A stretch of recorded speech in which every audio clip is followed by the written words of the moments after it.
ਸਤਨਾਮ ਸ੍ਰੀ ਵਾਹਿਗੁਰੂ ਜੀ। ਇੱਕ ਓੰਕਾਰ ਸਤਨਾਮ ਕਰਤਾ ਪੁਰਖ ਨਿਰਭਉ ਨਿਰਵੈਰ ਅਕਾਲ ਮੂਰਤ ਅਜੋਨੀ ਸੈਭੰ ਗੁਰ ਪ੍ਰਸਾਦ। ਜੇਤਾ ਸਮੁੰਦ ਸਾਗਰ ਨੀਰ ਬਰਿਆ ਤੇਤੇ ਔਗਣ ਹਮਾਰੇ। ਦਇਆ ਕਰੋ ਕਿਛ ਮੇਰੇ ਉਪਾਵ ਡੂਬਦੇ ਪੱਥਰ ਤਾਰੇ। ਲੱਖ ਖੁਸ਼ੀਆਂ ਪਾਤਸ਼ਾਹੀਆਂ ਜੇ ਸਤਿਗੁਰ ਨਦਰ ਕਰੇ। ਨਿਮਖ ਏਕ ਹਰਿ ਨਾਮ ਦੇ ਮੇਰਾ ਮਨ ਤਨ ਸੀਤਲ ਹੋਏ। ਬੇਸੁਮਾਰ ਅਥਾਹ ਅਗੰਤ ਅਤੋਲੇ ਜਿਉ ਬੁਲਾਵਾ ਤਿਉ ਨਾਨਕ ਦਾਸ ਬੋਲੇ।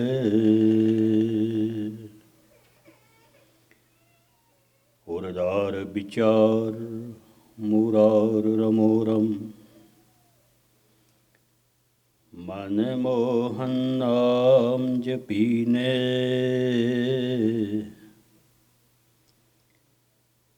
ਅਦ੍ਰਿਸ਼ਟ ਅਗੋਚਰ ਅਪਰੰਪਰ ਸੁਆਮੀ ਗੁਰ ਪੂਰੇ ਪ੍ਰਗਟ ਕਰ ਦੀਨੇ।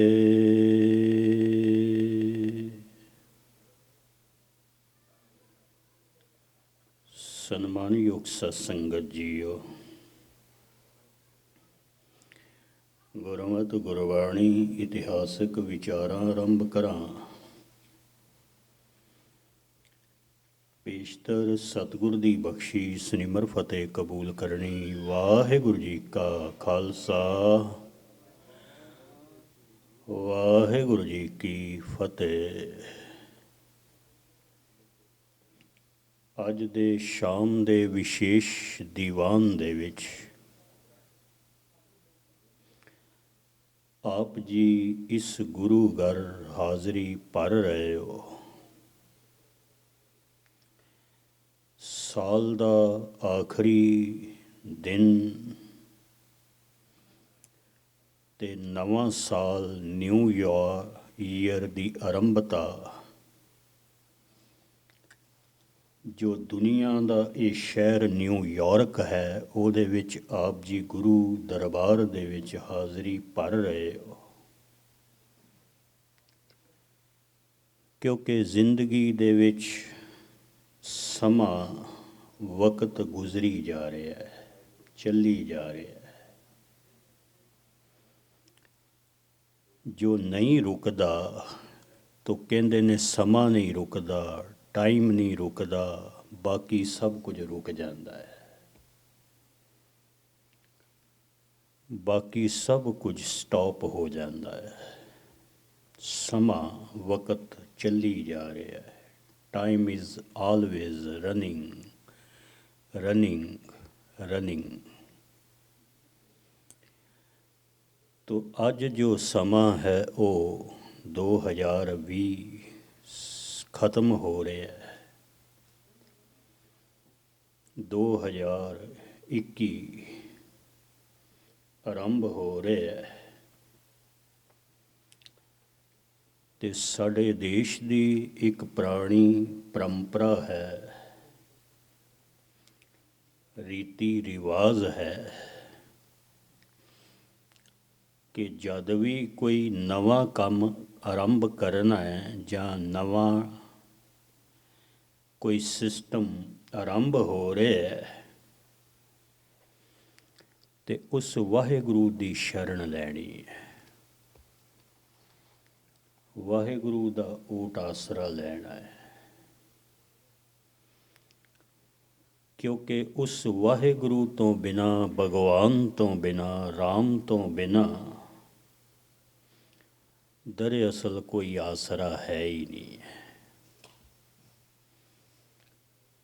ਉਹਦੀ ਜਿਹੜੀ ਸ਼ਰਨ ਹੈ, ਉਹਦੀ ਜਿਹੜੀ ਟੇਕ ਹੈ,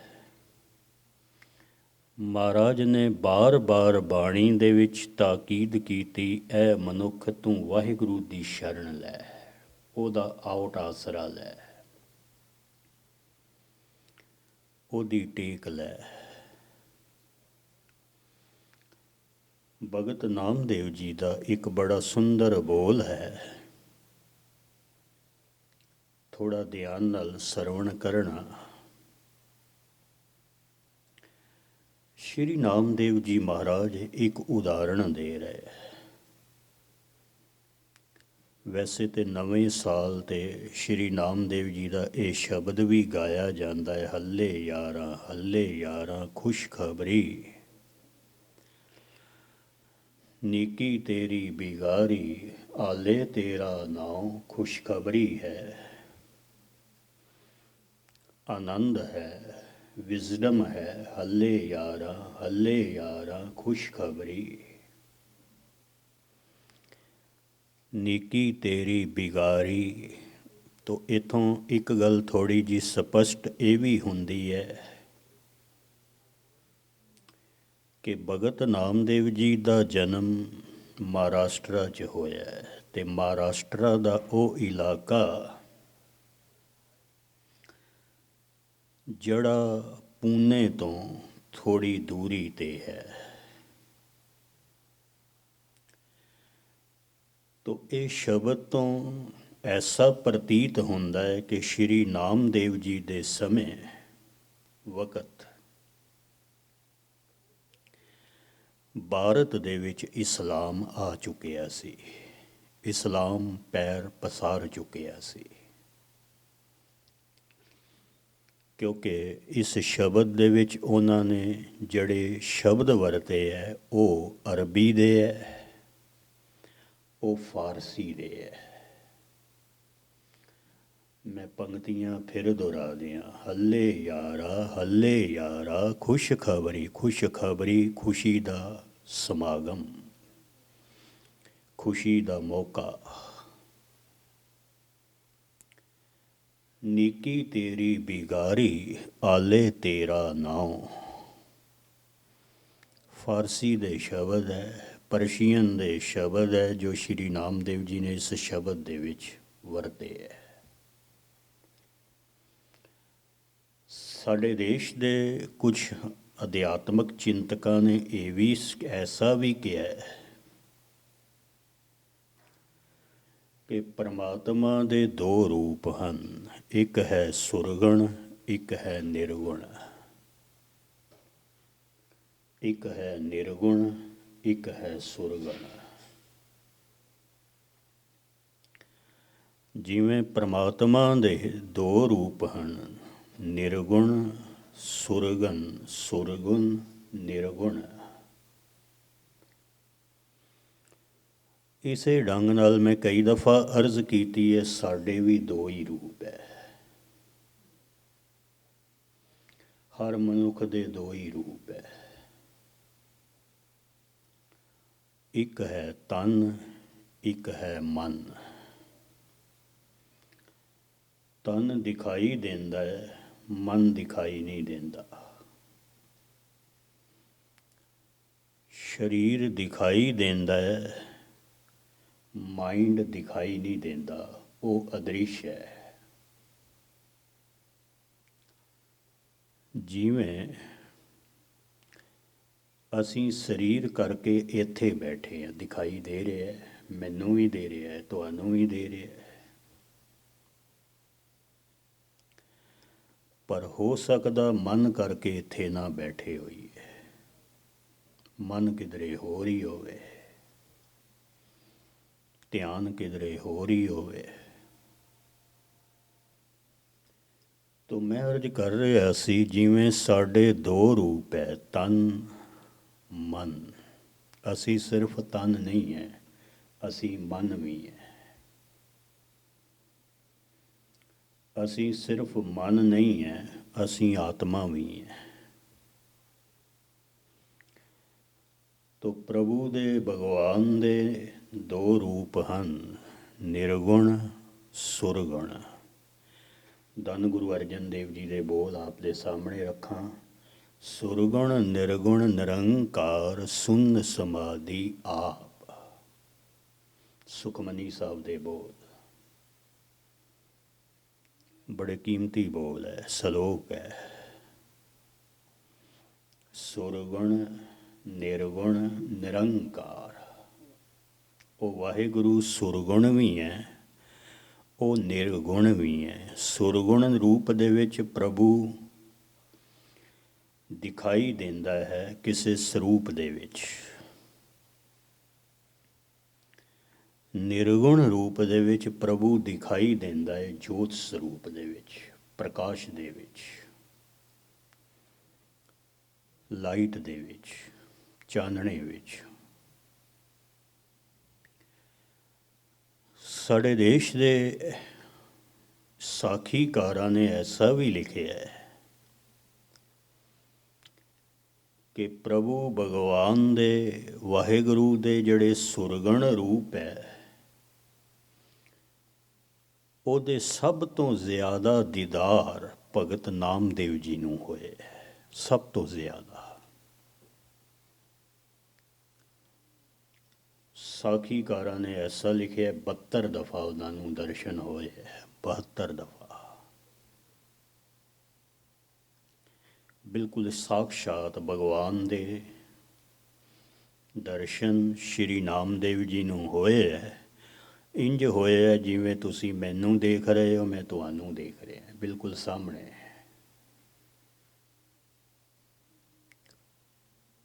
ਔਰ ਗੁਰੂ ਗ੍ਰੰਥ ਸਾਹਿਬ ਜੀ ਦੇ ਵਿੱਚ ਭਗਤਾਂ ਦੇ ਵਿੱਚੋਂ ਭਗਤ ਕਬੀਰ ਜੀ, ਰਵਿਦਾਸ ਜੀ, ਨਾਮਦੇਵ ਜੀ ਦੀ ਸਭ ਤੋਂ ਜ਼ਿਆਦਾ ਬਾਣੀ ਹੈ, ਸਭ ਤੋਂ ਜ਼ਿਆਦਾ ਸ਼ਬਦ ਹੈ। ਉਹਨਾਂ ਦੇ ਬੋਲ ਸਭ ਤੋਂ ਜ਼ਿਆਦਾ ਹੈ। ਸਾਖੀਕਾਰਾਂ ਨੇ ਲਿਖਿਆ ਹੈ ਕਿ ਸ਼੍ਰੀ ਨਾਮਦੇਵ ਜੀ ਦੀ ਪ੍ਰਮਾਤਮਾ ਦੇ ਨਾਲ ਸਿੱਧੀ ਗੱਲਬਾਤ ਸੀ, ਡਾਇਰੈਕਟ ਕਨਵਰਸੇਸ਼ਨ ਸੀ। ਔਰ ਸ਼੍ਰੀ ਨਾਮਦੇਵ ਜੀ ਮਹਾਰਾਸ਼ਟਰ ਤੋਂ ਚੱਲਦਿਆਂ ਚੱਲਦਿਆਂ ਪੰਜਾਬ ਦੀ ਧਰਤੀ 'ਤੇ ਜਦੋਂ ਆਏ ਹੈ, ਪੰਜਾਬ ਦੀ ਜ਼ਮੀਨ 'ਤੇ ਜਦੋਂ ਉਹ ਪਹੁੰਚੇ ਹੈ ਤਾਂ ਬੜਾ ਲੰਬਾ ਸਫ਼ਰ, ਕਰੀਬਨ 2,5-3 ਹਜ਼ਾਰ ਮੀਲ ਦਾ ਸਫ਼ਰ ਮਹਾਰਾਸ਼ਟਰ ਤੋਂ ਚੱਲ ਕੇ ਸੌਰਾਸ਼ਟਰ, ਅਹਿਮਦਾਬਾਦ, ਰਾਜਸਥਾਨ, ਯੂਪੀ, ਸਾਰਾ ਚੱਲ ਚੱਲ ਕੇ ਪੰਜਾਬ ਪਹੁੰਚੇ ਭਗਤ ਨਾਮਦੇਵ ਜੀ ਮਹਾਰਾਜ। ਪਰ ਉਹਨਾਂ ਦਾ ਹਿਰਦਾ ਭਗਵਾਨ ਦੀ ਭਗਤੀ ਦੇ ਵਿੱਚ ਬਿਲਕੁਲ ਭਿੱਜਿਆ ਹੋਇਆ ਹੈ। ਉਹਨਾਂ ਦਾ ਮਨ ਸ਼ਬਦ ਦੇ ਵਿੱਚ ਜੁੜਿਆ ਹੋਇਆ ਹੈ, ਸੁਰਤ ਸ਼ਬਦ ਦੇ ਵਿੱਚ ਜੁੜੀ ਹੋਈ ਹੈ। ਨਵੰਬਰ ਦੇ ਮਹੀਨੇ 'ਚ ਹੀ ਭਗਤ ਨਾਮਦੇਵ ਜੀ ਦਾ ਜਨਮ ਦਿਨ ਵੀ ਸੀ,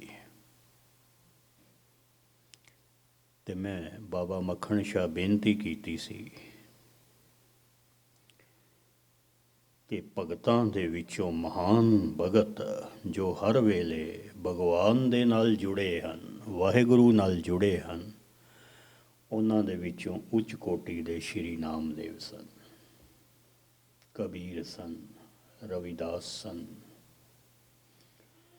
ਜਿਨ੍ਹਾਂ ਦੀ ਬਾਣੀ ਨੂੰ ਧੰਨ ਗੁਰੂ ਅਰਜਨ ਦੇਵ ਜੀ ਨੇ ਗੁਰੂ ਗ੍ਰੰਥ ਸਾਹਿਬ ਜੀ ਦੇ ਵਿੱਚ ਸ਼ਾਮਲ ਕੀਤਾ ਹੈ, ਦਰਜ ਕੀਤਾ ਹੈ। ਅਸੀਂ ਜਦੋਂ ਵੀ ਗੁਰੂ ਗ੍ਰੰਥ ਸਾਹਿਬ ਜੀ ਨੂੰ ਮੱਥਾ ਟੇਕਦੇ ਹਾਂ, ਭਗਤ ਨਾਮਦੇਵ ਜੀ ਨੂੰ ਮੱਥਾ ਟੇਕਦੇ ਹਾਂ, ਕਬੀਰ ਜੀ ਨੂੰ ਮੱਥਾ ਟੇਕਦੇ ਹਾਂ, ਰਵਿਦਾਸ ਨੂੰ ਮੱਥਾ ਟੇਕਦੇ ਹਾਂ, ਸੈਣ ਨੂੰ ਮੱਥਾ ਟੇਕਦੇ ਹਾਂ, ਬੈਣੀ ਨੂੰ ਮੱਥਾ ਟੇਕਦੇ ਹਾਂ, ਜੈਦੇਵ ਨੂੰ ਮੱਥਾ ਟੇਕਦੇ ਹਾਂ, ਨਮਸਕਾਰ ਕਰਦੇ ਹਾਂ। ਇਹ ਹੁਣੇ ਹੀ ਦਾਸ ਤੋਂ ਪਹਿਲੇ ਬਾਈ ਸਾਹਿਬ ਭਗਤ ਨਾਮਦੇਵ ਜੀ ਦਾ ਸ਼ਬਦ ਹੀ ਗਾਇਨ ਕਰ ਰਹੇ ਸਨ। ਬੜਾ ਸੁੰਦਰ ਸ਼ਬਦ, ਬੜਾ ਮਿੱਠਾ ਸ਼ਬਦ। ਕਹਿੰਦੇ ਨੇ ਸ਼੍ਰੀ ਨਾਮਦੇਵ ਜੀ ਜਦੋਂ ਰਾਜਸਥਾਨ ਦਾ ਮੈਵਾੜ ਦਾ ਇਲਾਕਾ ਲੰਘ ਰਹੇ ਸਨ ਤੇ ਉਹ ਮੈਵਾੜ ਬੜਾ ਵੱਡਾ ਰੇਗਿਸਤਾਨ ਹੈ, ਜਿੱਥੇ ਦੂਰ ਦੂਰ ਤੀਕਰ ਪਾਣੀ ਨਜ਼ਰ ਨਹੀਂ ਆਉਂਦਾ। ਅੱਜ ਵੀ ਹਾਲਤ ਇਹੀ ਹੈ। ਜੈਸਲਮੇਰ ਦਾ ਇਲਾਕਾ, ਉਦੈਪੁਰ ਦਾ ਇਲਾਕਾ, ਬੀਕਾਨੇਰ ਦਾ ਇਲਾਕਾ, ਉੱਥੇ ਅੱਜ ਵੀ ਔਰਤਾਂ ਤਿੰਨ ਤਿੰਨ ਮਟਕੇ ਸਿਰ ਦੇ ਉੱਤੇ ਉਠਾ ਕੇ ਦੂਰੋਂ ਪਾਣੀ ਭਰਨ ਜਾਂਦੀਆਂ। ਅੱਜ ਵੀ ਕੋਈ ਕੂਆਂ ਮਿਲ ਜਾਏ, ਕੋਈ ਖੂਹ ਮਿਲ ਜਾਏ, ਜਾਂ ਕਿਧਰੇ ਕਿਧਰੇ ਪਾਣੀ ਕਿਧਰੇ ਸਟੋਰ ਹੋਵੇ, ਤਾਂ ਉਹ ਔਰਤਾਂ ਰਾਜਸਥਾਨ ਦਾ ਜਿਹੜਾ ਮੈਵਾੜ ਦਾ ਇਲਾਕਾ ਹੈ, ਜੈਸਲਮੇਰ ਦਾ ਇਲਾਕਾ ਹੈ, ਉੱਥੇ ਅੱਜ ਵੀ ਪਾਣੀ ਨੂੰ ਇਸ ਤਰ੍ਹਾਂ ਭਰਨ ਜਾਂਦੀਆਂ, ਸਿਰ ਦੇ ਉੱਤੇ ਤਿੰਨ ਤਿੰਨ ਮਟਕੇ ਚੁੱਕੇ ਹੋਏ। ਭਗਤ ਨਾਮਦੇਵ ਜੀ ਨੇ ਆਪਣੀ ਬਾਣੀ 'ਚ ਉਹ ਜਿਹੜਾ ਦ੍ਰਿਸ਼ ਹੈ ਉਹਦਾ ਜ਼ਿਕਰ ਵੀ ਕੀਤਾ ਹੈ, ਉਹਦਾ ਉਲੇਖ ਵੀ ਕੀਤਾ ਹੈ। ਆਨੀ ਲੈ ਕੁੰਭ ਬਰਾਈ ਲੈ ਉਦਕ ਠਾਕਰ ਕੋ ਇਸ਼ਨਾਨ ਕਰੋ, 42 ਲੱਖ ਜੀ ਜਲ ਮੈਂ ਹੋਤੇ ਬੀਠਲ ਬਹਿਲਾ ਕਾਏ ਕਰੋ। ਸ਼੍ਰੀ ਨਾਮਦੇਵ ਜੀ ਦਾ ਬੜਾ ਬੇਨਜ਼ੀਰ ਸ਼ਬਦ ਹੈ, ਮੈਂ ਫਿਰ ਦੁਹਰਾ ਦਿਆਂ। ਆਨੀ ਲੈ ਕੁੰਭ ਬਰਾਈ ਲੈ ਉਦਕ ਠਾਕਰ ਕੋ, ਉਹ ਕੁੰਭ ਮਟਕਾ ਸਿਰ ਦੇ ਉੱਤੇ ਚੁੱਕਿਆ ਹੋਇਆ, 2-4 ਮਟਕੇ ਔਰਤਾਂ ਨੇ ਚੁੱਕੇ ਹੋਏ,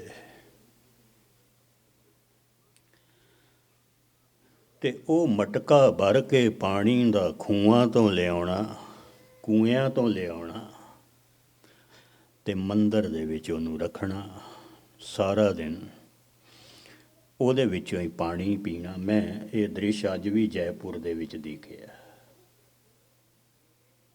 ਅੱਜ ਵੀ। ਜਿਨ੍ਹਾਂ ਨੇ ਕਦੀ ਜੈਪੁਰ ਦੇਖਿਆ ਹੋਵੇ, ਜੈਪੁਰ ਦੇ ਵਿੱਚ ਇੱਕ ਗੋਬਿੰਦ ਜੀ ਦਾ ਮੰਦਰ ਹੈ, ਬੜਾ ਪੁਰਾਣਾ ਮੰਦਰ, ਔਰ ਘੱਟ ਤੋਂ ਘੱਟ ਉਹ ਮੰਦਰ 5000 ਸਾਲ ਤੇ ਪੁਰਾਣਾ ਹੈ। ਬੜਾ ਜੈਪੁਰ ਦਾ ਫੇਮਸ ਮੰਦਰ, ਉਹਨੂੰ ਕਹਿੰਦੇ ਨੇ ਗੋਬਿੰਦ ਜੀ ਦਾ ਮੰਦਰ। ਉਹ ਕੁਦਰਤੀ ਗੁਰਦੁਆਰਾ, ਉਹ ਜਿਹੜਾ ਮੰਦਰ ਹੈ ਬੜਾ ਮੰਨਿਆ ਹੋਇਆ ਮੰਦਰ, ਉਹਦੇ ਨਾਲ ਹੀ ਬਗਲ ਦੇ ਵਿੱਚ ਗੁਰਦੁਆਰਾ ਚਾਂਦੀ ਦੀ ਟਕਸਾਲ ਹੈ, ਬਿਲਕੁਲ ਆਮੋ ਸਾਹਮਣੇ ਹੀ ਹੈ, ਗਾਲਬਨ 500 ਗਜ ਦੀ ਦੂਰੀ 'ਤੇ। ਤਾਂ ਮੈਂ ਉੱਥੇ ਜਦੋਂ ਹਫਤਾ 2-2 ਹਫ਼ਤੇ ਕਥਾ ਕਰਨ ਜਾਂਦਾ ਸੀ ਤਾਂ ਕੁਦਰਤੀ ਮੰਦਰ ਦੇਖਣ ਦਾ ਮੌਕਾ ਮਿਲਦਾ ਸੀ। ਪਿਆਸ ਲੱਗ ਜਾਣੀ, ਕਿਉਂਕਿ ਜੈਪੁਰ ਦੇ ਵਿੱਚ ਗਰਮੀ ਬੜੀ ਭਿਅੰਕਰ ਪੈਂਦੀ ਹੈ। ਮੈਂ ਦੇਖਿਆ ਉੱਥੇ ਅੱਜ ਵੀ ਉਹ ਪਾਣੀ ਦੇ ਮਟਕੇ ਰੱਖੇ ਹੋਏ, ਗਲਾਸ ਦੇ ਨਹੀਂ ਸੀ, ਲੋਕ ਕਛੋਰੇ ਨਾਲ ਪਾਣੀ ਲੈ ਕੇ ਪੀਂਦੇ ਸਨ। ਸ਼੍ਰੀ ਨਾਮਦੇਵ ਜੀ ਮਹਾਰਾਜ ਨੇ ਉਹਦਾ ਜ਼ਿਕਰ ਆਪਣੇ ਸ਼ਬਦਾਂ 'ਚ ਕੀਤਾ ਹੈ। ਮੈਂ ਫਿਰ ਦੁਹਰਾ ਦਿਆਂ, ਨਾਮਦੇਵ ਜੀ ਕਹਿੰਦੇ ਨੇ, ਆਨੀ ਲੈ ਕੁੰਭ ਬਰਾਈ ਲੈ ਊਦਕ ਠਾਕਰ ਕਉ ਇਸ਼ਨਾਨ ਕਰੋ। 42 ਲੱਖ ਜੀ ਜਲ ਮੈਂ ਹੋਤੇ ਬੀਠਲ ਬੈਲਾ ਕਾਏ ਕਰੋ। ਬੜੇ ਕੀਮਤੀ ਬੋਲ ਸ਼੍ਰੀ ਨਾਮਦੇਵ ਜੀ ਦੇ। ਤੋ ਉਹਨਾਂ ਦਾ ਜਦੋਂ ਉਹ ਮਹਾਰਾਸ਼ਟਰਾ ਤੋਂ ਚੱਲੇ ਤੋ ਰਸਤੇ ਦੇ ਵਿੱਚ ਬੜਾ ਲੰਬਾ ਸਫ਼ਰ ਜੈਸਲਮੇਰ, ਮੈਵਾੜ, ਮਾਰਵਾੜ, ਉਦੈਪੁਰ ਦਾ ਆਉਂਦਾ ਹੈ। ਬੜਾ ਖੁਸ਼ਕ ਇਲਾਕਾ ਹੈ, ਪਾਣੀ ਦੀ ਬੜੀ ਭਾਰੀ ਸ਼ਾਰਟੇਜ ਹੈ। ਤੇ ਮੈਂ ਕਈ ਦਫਾ ਅਰਜ਼ ਕੀਤੀ ਹੈ, ਥੋੜਾ ਧਿਆਨ ਨਾਲ ਸਰਵਣ ਕਰਨਾ। ਪਾਣੀ ਦੀ ਵੈਲਿਊ ਪਿਆਸੇ ਨੂੰ ਪਤਾ ਹੈ, ਜੋ ਪਿਆਸਾ ਹੈ ਉਹਨੂੰ ਪਤਾ ਹੈ ਪਾਣੀ ਕੀ ਹੁੰਦਾ ਹੈ। ਦੂਜੇ ਨੂੰ ਕੀ ਪਤਾ ਹੈ, ਦੂਜੇ ਨੂੰ ਕੀ ਸਮਝ ਹੈ। ਭੋਜਨ ਦੀ ਵੈਲਿਊ ਭੁੱਖੇ ਨੂੰ ਪਤਾ ਹੈ, ਰੱਜੇ ਨੂੰ ਕੀ ਪਤਾ ਹੈ। ਰੱਜੇ ਨੂੰ ਕੀ ਸਮਝ ਹੈ, ਭੁੱਖੇ ਨੂੰ ਪਤਾ ਹੈ ਭੋਜਨ ਦੀ ਕੀ ਵੈਲਿਊ ਹੈ। ਹੁਣ ਮੈਂ ਅਰਜ਼ ਕਰਾਂ, ਪੈਸੇ ਦੀ ਵੈਲਿਊ, ਮਨੀ ਦੀ ਵੈਲਿਊ ਗਰੀਬ ਨੂੰ ਪਤਾ ਹੈ, ਅਮੀਰ ਨੂੰ ਕੀ ਪਤਾ ਹੈ। ਗੁਸਤਾਖੀ ਮਾਫ। ਜਿਹਨੂੰ ਈਜ਼ੀ ਮਨੀ ਮਿਲ ਗਈ, ਪਿਓ ਕੋਲੋਂ ਮਿਲ ਗਈ, ਭਰਾ ਕੋਲੋਂ ਮਿਲ ਗਈ, ਦਾਦੇ ਕੋਲੋਂ ਮਿਲ ਗਈ, ਨਾਨੇ ਕੋਲੋਂ ਮਿਲ ਗਈ, ਉਹਨੂੰ ਕੀ ਪਤਾ ਹੈ, ਉਹਨੂੰ ਕੀ ਇਲਮ ਹੈ। ਉਹ ਤੇ ਗਰੀਬ ਨੂੰ ਪਤਾ ਹੈ, ਉਹ ਤੇ ਮੁਫਲਿਸ ਨੂੰ ਪਤਾ ਹੈ। ਹੁਣ ਮੈਂ ਹੋਰ ਬੇਨਤੀ ਕਰਾਂ, ਕਿਉਂਕਿ ਥੋੜ੍ਹੇ ਹੀ ਸਮੇਂ ਬਾਅਦ ਅਸੀਂ 2021 ਦੇ ਵਿੱਚ ਪ੍ਰਵੇਸ਼ ਕਰਨਾ ਹੈ, ਐਂਟਰ ਕਰਨਾ ਹੈ। ਤੇ ਹੁਣੇ ਹੀ ਮੈਂ ਕਰੀਬਨ 4 ਨਿਊਜ਼ ਚੈਨਲ ਦੇ analytics reviews of the this year ਲੈ ਰਿਹਾ ਸੀ। ਅਲ ਜਜ਼ੀਰਾ ਦੇ ਔਰ CNN ਦੇ, ਫੌਕਸ ਨਿਊਜ਼ ਦੇ ਤੇ BBC ਦੇ। ਅੱਧਾ ਘੰਟਾ ਪਹਿਲੇ ਹੀ ਮੈਂ ਅਪਡੇਟਸ ਲੈ ਰਿਹਾ ਸੀ। I should be reviews of the analytics to the this year.